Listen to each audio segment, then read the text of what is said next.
오늘 설교의 제목은 우리가 알지 못하는 것들입니다. 우리가 알지 못하는 것들. 오늘 설교는 부평에 계신 모든 분들을 위해서 준비했습니다. 매월 첫째 주 설교는 부평에 계신 모든 분들을 생각하면서 준비하고 있습니다.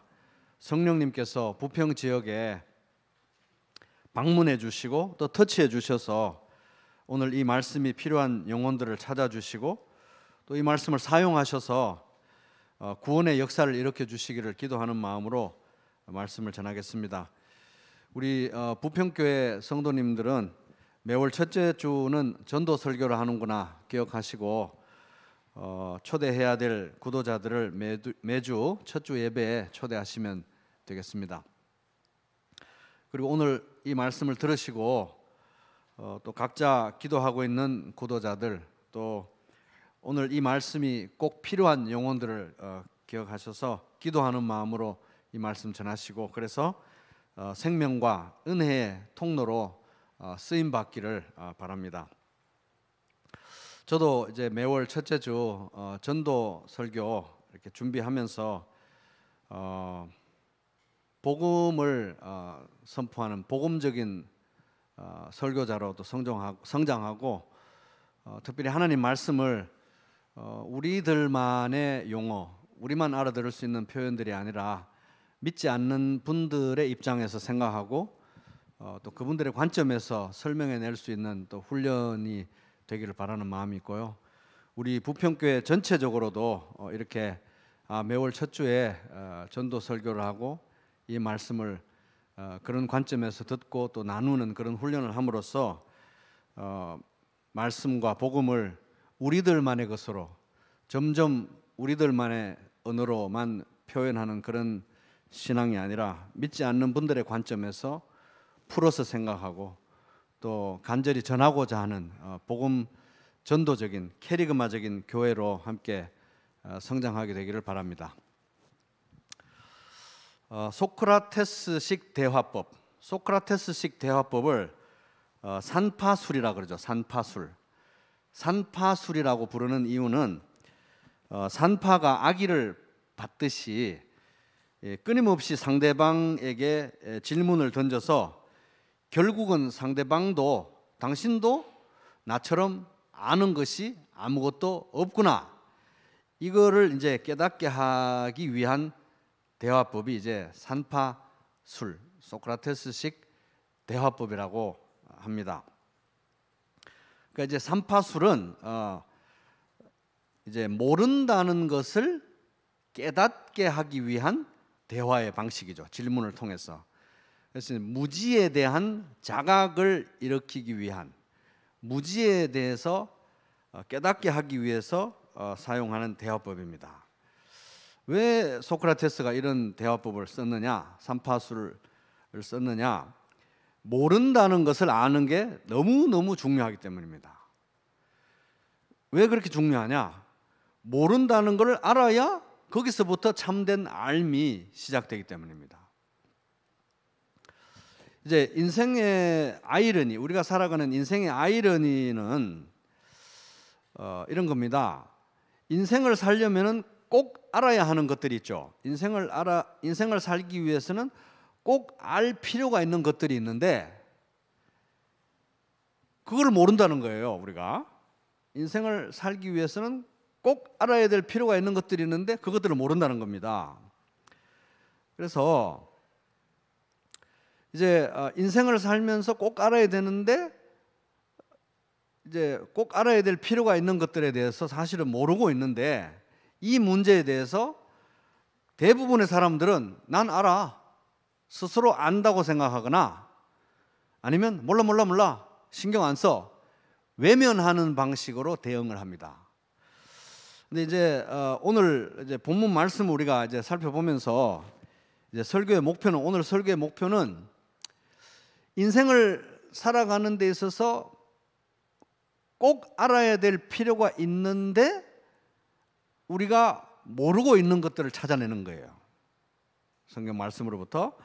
그래서 우리가 인생을 살아가면서 꼭 알아야 되는데 알 필요가 있는데 모르고 있는 것들을 이제 찾아내서 그게 도대체 뭔가 알아야 되는데 모르고 있는 거, 우리가 모르고 있는 것들을 세 가지로 정리해 보는 것입니다. 그래서 정리의 방식으로 이제 인생에 관한 우리가 답을 모르는 이제 세 가지 질문으로 한번 정리를 해보겠습니다. 인생에 관한 질문들인데 우리가 답을 모르는 세 가지 중요한 질문, 이걸 이제 짚어보면서 인생을 살면서 꼭 필요한데 꼭 알아야 될 필요가 있는데 우리가 모르고 있는 것들을 세 가지 짚어보겠습니다. 자, 인생에 관한 답을 모르는 세 가지 질문 중에 첫 번째 질문은 따라 보겠습니다. 무엇이 좋은가? 시작.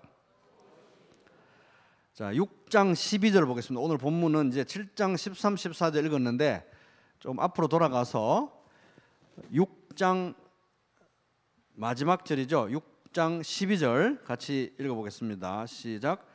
헛된 생명의 모든 날을 그림자같이 보내는 일평생에 사람에게 무엇이 낙인지를 누가 알며 그 후에 해 아래에서 무슨 일이 있을 것을 누가 능히 그에게 고하리요.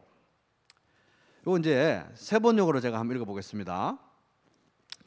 그림자처럼 지나가는 짧고 덧없는 삶을 살아가는 사람에게 무엇이 좋은지를 누가 알겠는가? 무엇이 좋은지를 누가 알겠는가? 무엇이 좋은지 모른다는 거예요. 자, 인생은 수증기와 같습니다. 인생은 수증기와 같다고 이제 전도서에서 계속해서 말하고 있죠. 인생은 수증기와 같습니다. 막 살기에는, 대충 허비하기에는 너무 실체가 또렷해요. 수증기 같이. 근데 붙들고 집착하기에는 너무 허망하다, 덧없다, 휙 지나가 버린다는 것입니다. 그래서 인생이 수증기 같다는 거예요. 이렇게 소중함에도 불구하고 이렇게 짧고 덧없는 인생을 살아가는데 우리가 이 짧고 덧없는 인생 속에서 만약에 우리가 무엇이 좋은지, 나에게 무엇이 좋은지를 안다고 하면, 정확히 안다고 하면 그걸 붙들면 되겠죠. 선택과 집중으로 딱 그것을 붙들고 살아가면 될 것입니다. 그나마 낫겠죠. 그런데 문제는 인생에서 나에게 무엇이 좋은지 내가 모른다는 거예요. 이게 문제라는 겁니다. 안 그래도 인생이 짧고 허무한데 그 가운데서 무엇을 붙들고 살아야 될지를 알 수 없다는 게 이게 인생의 기가 막힌 아이러니다 하는 거예요. 이제 6장 12절에 이 얘기를 한 거잖아요. 우리 사람들은 인생에서 나에게 무엇이 좋은 것인 줄 모른다, 무엇이 좋은가를 모른다 이렇게 했는데 나는 무엇이 좋은지 아는데 이러는 사람들을 위해서, 정말 그렇다는 걸 증명하기 위해서 이어지는 7장 1절부터 12절에 구체적인 사례를 들어가면서 정말 인생은 자기에게 뭐가 좋은지를 모른다는 것을 증명을 하고 있습니다. 이제 이 7장 1절부터 12절 전체는 볼 수 없고 가장 이제 전적인 예, 가장 아주 극단적인 예를 한 가지 보면은 그게 이제 7장 1절에서 4절에 나오는 내용이에요. 사람들이 자기 인생에서 뭐가 좋은지 모른다. 이걸 이제 아주 단적인 예를 7장 1절에서부터 4절에 드는데, 이 사례를 통해서 볼 수 있는 건 뭐냐 하면, 내 인생에서 좋은 것이 무언가라고 하는 이 생각이, 우리들의 생각이 얼마나 뒤틀리고 왜곡되어 있는지를 보여주는 거예요. 이게 생각이 오염되어 있다는 것입니다. 무엇이 좋은가 하는 것에 대한 생각이 우리 안에 있는 오류와 재성으로 인해서 생각이 오염되어 뒤틀려 있다. 그래서 바른 판단이 아니라는 거예요. 무엇이 좋은가에 대해서. 단적인 예를 들면 이런 겁니다. 7장 1절에서부터 4절은 죽음과 출생에 대해서 얘기하고 있습니다. 죽음과 출생. 대부분의 사람들은 죽음보다는 출생이 낫다고 생각하죠. 죽는 거 좋아하는 사람 누가 있습니까? 그죠? 죽는 것보다는 태어나는 게 더 좋다. 초상집 죽는 날보다 태어나는 잔칫날이 낫다. 이렇게 생각하는데, 이 7장 1절에서 4절은 그게 아니라는 거예요. 그게 아니라는 겁니다. 그래서 나중에 한번 자세히 읽어보시면 되겠지만 요약하면 이런 겁니다. 대부분 출생하는 날이 죽는 날보다 낫다고 생각하는데 그 반대다. 출생도 중요한데 사실은 죽음이 인간에게 더 큰 의미를 가지고 있다. 죽음이 훨씬 더 중요하고 의미가 있다. 잔치집도 좋은데 초상집에서 사실은 더 배울 게 많다. 웃음도 좋은데 사실은 슬픔이 우리 인생의 현실에 더 가깝다 하는 것입니다. 이 전도서 말씀은 진짜 현실을 말하는 거예요. 가짜 현실 말고 진짜 현실을 있는 그대로 얘기하는데, 진짜 이 인생의 현실을 있는 그대로 보면 슬픔이 우리 인생에 더 가깝고 죽음이 출생보다 더 가깝고 이렇다는 거예요. 오히려 잔치집보다 초상집에서 더 배울 게 많은 것이 우리 인생의 현실이다. 이거를 이제 얘기합니다. 그래서 사실은 지혜로운 사람은 잔치집보다 초상집을 더 중요하게 생각하고 초상집에서 더 많은 인생의 교훈을 배운다. 이게 이제 7장 1절부터 4절의 내용. 이런 식으로 쭉 통념적으로 이게 더 낫다, 이게 더 좋다고 생각했는데 사실 그게 아니다. 이런 얘기가 7장 1절부터 12절에 나오는 거예요. 그러니까 우리 인생에서 뭐가 더 좋은가 하는 것에 대해서 우리 생각이 이렇게 오염되어 있고 뒤틀려 있고 왜곡되어 있다. 사례가 이렇다. 가장 단적인 예가 출생과 죽음에 대한 문제다. 다 출생이 더 좋다고 생각하는데 사실은 죽음이 인생의 현실에 더 가깝다. 냉정하게 보면 그 얘기인 겁니다. 박은미라는 철학 교수가 있더라고요. 이분이 이런 책을 썼습니다. 진짜 나로 살 때 행복하다. 이런 책을 썼는데 이분이 이 책에서 아주 재미있는 관찰을 하더라고요. 기독교 서적도 아닌데 아주 재미있는 관찰을 하더라고요. 이분이 이제 이런 말을 자주 듣잖아요. 오늘 당신의 삶 속에 좋은 일만 가득하기를 바랍니다. 이런 얘기가 뭐 아침 날씨 뉴스나 뭐 이런 데서 보면 이제 나오는데 뭐 서로에게 덕담도 하는데 좋은 일만 가득한 하루 되십시오. 이렇게 덕담들을 하는데 이분이 이 박은미라는 교수가 제기하는 문제는 좋은 일만 가득한 하루가 됐어야 하는데 좋은 일이 뭐냐는 거예요. 좋은 일이. 좋은 일이라는 거는 객관적으로 절대적으로 규정될 수가 없다는 거예요. 우리 인생 속에서. 그러면서 예를 드는 거예요. 예를. 자, 이분이 든 예를 그대로 제가 말씀드릴게요. 4천만 원짜리 연봉 4천만 원. 연봉 4천만 원은 전에 연봉 3천만 원 받던 사람들에게는 좋은 일이라는 거예요. 그죠? 근데 이 연봉 4천만 원은 전에 연봉 5천만 원 받던 사람들에게는 안 좋은 일이라는 거예요. 그러니까 좋은 일이 뭐냐는 거예요. 좋은 일이.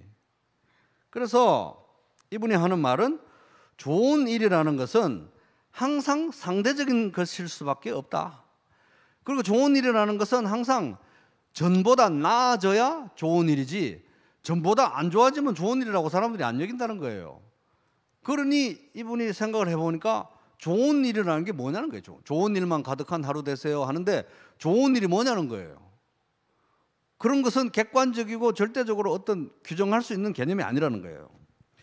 또 예를 듭니다. 어떤 예를 드냐 하면은 7,000원짜리 스파게티를 이제 먹는데 7,000원짜리 스파게티를 자꾸 먹다가 보면은 맛이 익숙해지고 이제 좀 질릴 무렵이 되잖아요. 그러면 이게 이제 7,000원짜리 스파게티가 좋은 일이 아닌 거예요. 이제는 13,000원짜리 정도를 먹어줘야 이게 스파게티가 맛있다는 거예요. 그러니 좋은 일이 뭐냐는 거예요. 좋은 일이. 좋은 일만 가득한 하루 됐어요. 좋은 일이 뭐냐는 거예요.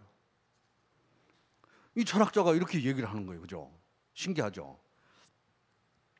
그러면서 이렇게 되는 이유가 뭐냐? 쾌락을 추구하면 추구할수록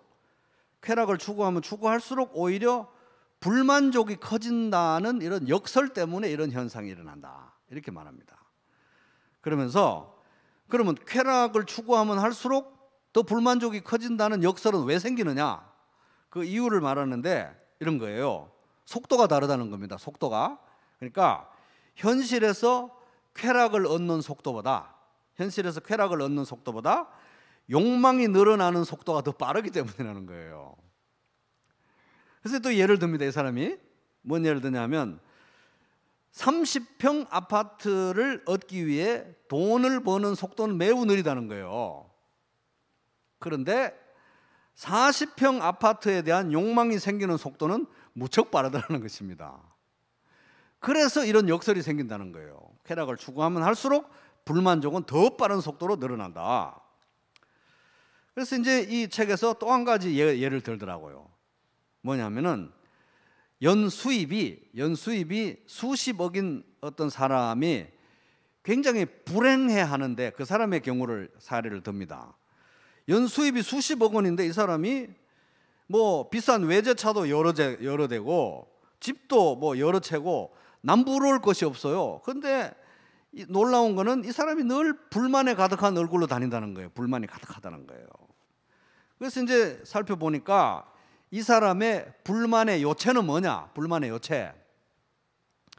아무리 돈을 많이 지불해도, 아무리 돈 쓰는 건 뭐 크게 부담이 안 돼. 아무리 돈을 많이 지불해도 입에 맞는 식사를 할 수가 없다는 거예요.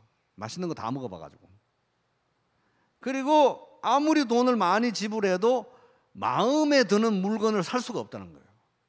그래서 이 사람의 이 소원은 뭐냐 하면은, 그것도 그렇잖아요. 뭐 차가, 외제차가 막 비싼 게 여러 대 있다 그래도 요거는 요게 좋고 저거는 저게 좋은데 요것도 좋고 저것도 좋은 그런 외제차는 없으니까. 그래서 이 사람의 소원은 뭐냐 하면, 내가 돈은 얼마든지 낼 테니까 제발 내 입에 맞는 것을 좀 갖다 주고 제발 내 마음에 드는 물건을 좀 갖다 다오. 이게 이 사람의 소원이라는 거예요. 근데 이 사람의 마음을 채워주고 만족시킬 수 있는 것들을 갖다 줄 수 있는 사람이 아무도 없다는 거예요. 이 사람의 불행이 바로 여기 있다, 이렇게 얘기를 합니다. 누구나 좋은 일로 가득한 인생, 좋은 일로 가득한 하루 살고 싶죠. 근데 문제는 뭡니까? 좋은 게 뭐냐는 거예요. 도대체 좋은 일이 뭐냐는 거예요. 좋은 일이 뭔지를 모른다는 거예요 지금. 자, 둘째, 인생에 관한 우리가 답을 모르는 세 가지 질문 중에서 둘째, 첫째는 이제 뭐였습니까? 좋은 게 뭔지 모른다. 좋은 게 무엇이냐? 둘째는 따라 보겠습니다. 어떤 모양의 길인가? 시작. 자, 13절 같이 읽어보겠습니다. 시작. 하나님께서 행하시는 일을, 여기 7장 13절 조금 내려오셔가지고 7장 13절 오늘 본문 말씀이죠. 같이 읽겠습니다. 시작. 하나님께서 행하시는 일을 보라. 하나님께서 굽게 하신 것을 누가 곧게 하겠느냐? 누가 능히 곧게 하겠느냐? 자, 인생은 길입니다. 성경에서 반복적으로 인생이 길이라고 가르쳐 줍니다. 인생은 길은 길인데 하나님을 향해서 가는 길이죠. 내 평생의 선하심과 인자하심이 반드시 나를 따르리니 내가 여호와의 집에 영원히 살리로다. 시편 23편 6절 말씀. 그런데 인생은 길인데 이 문제는 뭐냐 하면 이 인생길이 쭉 뻗은 직선도로가 아니라는 거예요. 쭉 뻗은 직선도로면 어떻습니까? 길을 알 필요도 없어요. 그냥 앞으로만 계속 가면 되는 겁니다. 그렇죠? 쭉 뻗은 직선도로면 길을 알 필요도 없어요. 그냥 가면 되는 거예요. 만약에 직선도로라고 하면 인생이. 그런데 인생길은 직선도로가 아니고 굽은 길이라는 거예요. 굽은 길. 굽은 길인데 어디에서 굽어지는지를 모르는 굽은 길이라는 거예요. 왜 인생이 이렇게 굽은 길인가? 굽은 길일 수밖에 없는가? 그게 오늘 여기 7장 13절에 나와 있습니다. 다시 한번 읽을까요? 시작. 하나님께서 행하시는 일을 보라. 하나님께서 굽게 하신 것을 누가 능히 곧게 하겠느냐? 왜 인생이 굽은 길입니까? 하나님이 굽어지게 만들어 놓으셨기 때문에. 인생길을 굽은 길로 만드신 분이 하나님이시라는 거예요. 그래서 인생은 굽은 길일 수밖에 없고 하나님이 굽어지게 만들어 놓은 어디서 굽어지는지도 모르는 굽은 길이기 때문에 사람이 이것을 곧게 할 수 없다. 쭉 펴서 직선 도로로 만들 수 없다는 거예요. 이게 우리의 문제라는 것입니다. 그러니까 인생은 길인데 어떤 모양의 길인지 전혀 모르는 거예요. 지도도 없고 어떤 모양인지 감이 안 잡히는 길이 인생길이다 하는 것입니다.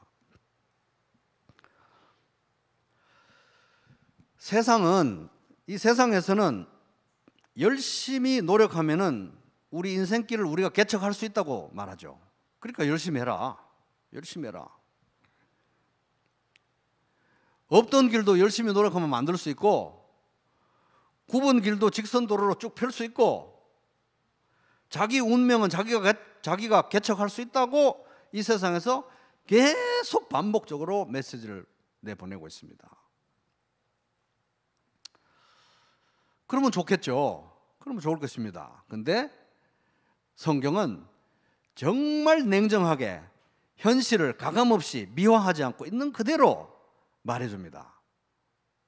인생의 현실, 인생길의 현실은 그런 게 아니다. 쭉 펴고 싶어도 펼 수 없는 게 인생길이고, 노력한다고 해서 펴지지 않는 길이 인생길이다. 굉장히 비관적인 것 같은데 아주 냉정한 현실을 말씀해 주는 거예요. 사람이 노력하면 인생길에서 일부 구간은 뭐 어느 정도 펼 수도 있을 것 같아요. 그런데 인생길은 궁극적으로 굽은 길이고, 어디에서 굽어지는지도 모르는, 절대로 펴서 바르게 할 수 없는 길이 인생길이다. 그러니까 성경은 노력하면 잘 살 수 있다, 열심히 하면 잘 산다, 뭐 기도하면 열심히 기도하면 성공할 수 있다, 이런 식의 나이브하고 가벼운 그런 해결책을 제시하지 않는다는 거예요. 현실을 있는 그대로 적나라하게 노출하고, 가감없이 있는 그대로 노출하고 그것을 받아들이라고 합니다. 그 가운데서 진짜 답을 찾으라고 하는 게 성경의 취지인 것입니다. 가짜 답 말고. 그러니까 정말 삶의 현실을 보여주고 정말 살 수 있는 길을 보여주는 진심 어린 가이드라인, 이게 이제 하나님 말씀인 것이죠. 7장 13절 제가 세 번째로 읽어보면, 하나님이 하시는 일을 생각해보라. 하나님이 구부려 놓으신 것을 누가 펼 수 있겠느냐. 이게 인생의 현실이라는 겁니다. 굽은 길인데 어디서 굽어 있는지도 모르고 절대 인간이 펼 수 없는, 바르게 할 수 없는 길이 인생길이다. 그러니까 인생에 관한 답을 알 수 없는 첫 번째 질문은 뭐가 좋은가를 우리는 몰라요. 두 번째는 인생이 길인데 어떤 모양의 길인지를 전혀 알 수가 없어요. 이게 두 번째 답을 알 수 없는 인생에 관한 질문이었습니다. 자, 세 번째, 답을 알 수 없는, 우리가 모르는 세 번째 질문 따라 보겠습니다. 무슨 일이 생길 것인가? 시작. 무슨 일이 생길 것인가를 몰라요. 자, 14절 중요한 말씀 같이 읽겠습니다. 시작. 형통한 날에는 기뻐하고 곤고한 날에는 되돌아보아라. 이 두 가지를 하나님이 병행하게 하사 사람이 그의 장래 일을 능히 헤아려 알지 못하게 하셨느니라. 제가 세 번역을 읽겠습니다. 좋은 때에는 기뻐하고 어려운 때에는 생각하여라. 하나님은 좋은 때도 있게 하시고 나쁜 때도 있게 하신다. 그러기에 사람은 제 앞길을 알지 못한다. 하나님이 우리 인생길에 두 가지를 섞어 놓으셨어요. 형통한 날과 곤고한 날을 섞어 놓으신 거예요. 형통한 날만 넣어 놓으셨으면 얼마나 좋겠습니까? 근데 형통한 날과 곤고한 날을 섞어 놓으셨어요. 좀 쉬운 말로 하면은 좋은 때와 어려운 때를 섞어 놓으셨어요. 섞어 놓으셨는데 어디 지점에 좋은 때를 넣고 어디 지점에 어려운 때를 넣은지를 몰라요. 섞어 놓으셨는데. 그게 인생의 현실이라는 겁니다. 그러니까 어떤 날은 고기를 많이 잡을 때가 있고 어떤 날은 한 마리도 못 잡을 때가 있다는 거예요. 그게 하나님이 하시는 일이라는 거예요. 그게 내 인생이라는 겁니다. 내 인생이 내 마음대로 늘 되지 않는다.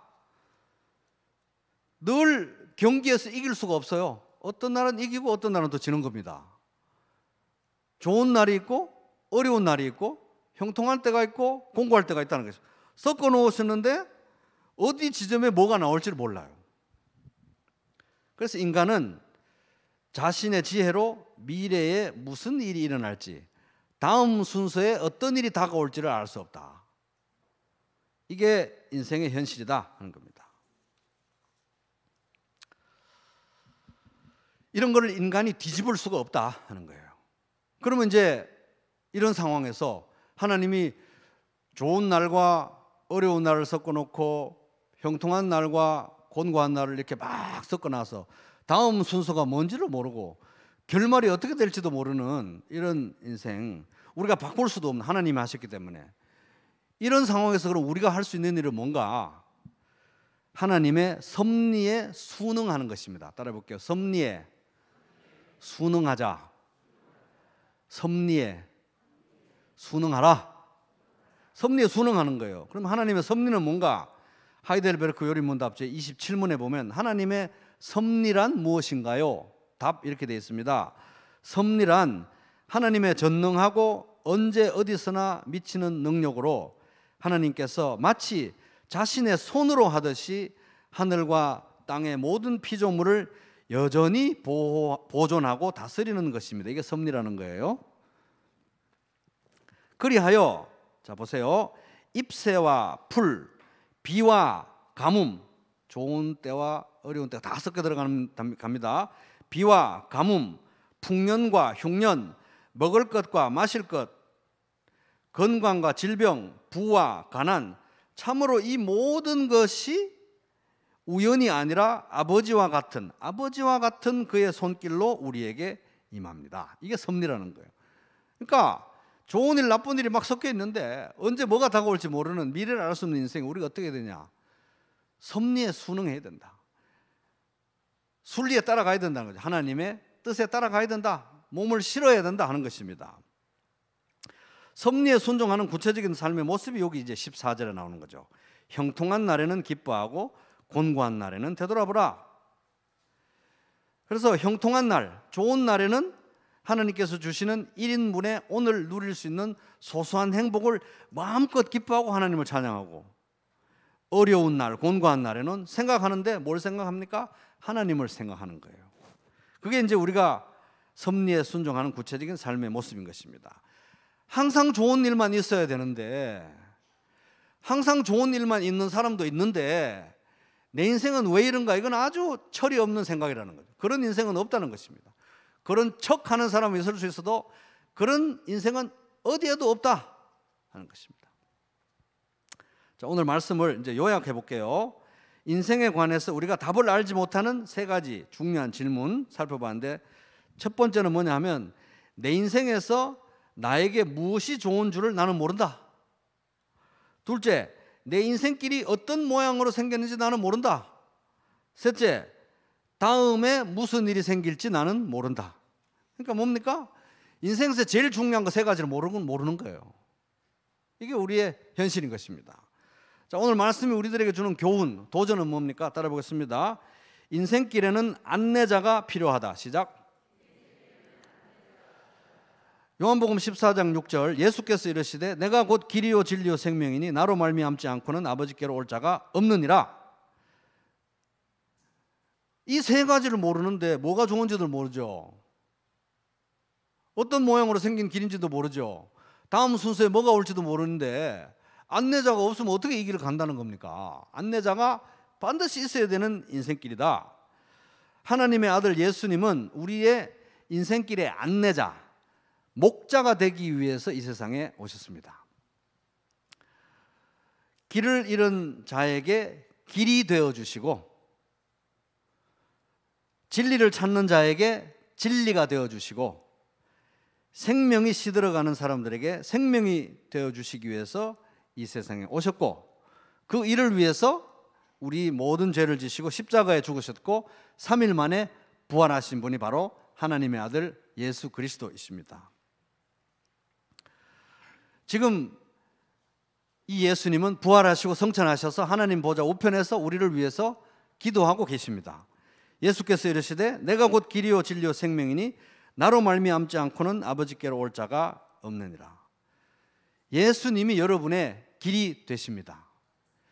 예수님이 여러분의 진리가 되십니다. 예수님이 여러분의 생명이 되십니다. 바로 이 예수님, 길이요 진리요 생명인 예수님이 지금 여러분을 부르고 계십니다. 이 부르심에 응하시고 예수님께로 나오셔서 길이요 진리요 생명이신 예수님을 매일매일 따라가는 복된 하루하루 되시기를 주님의 이름으로 축복합니다.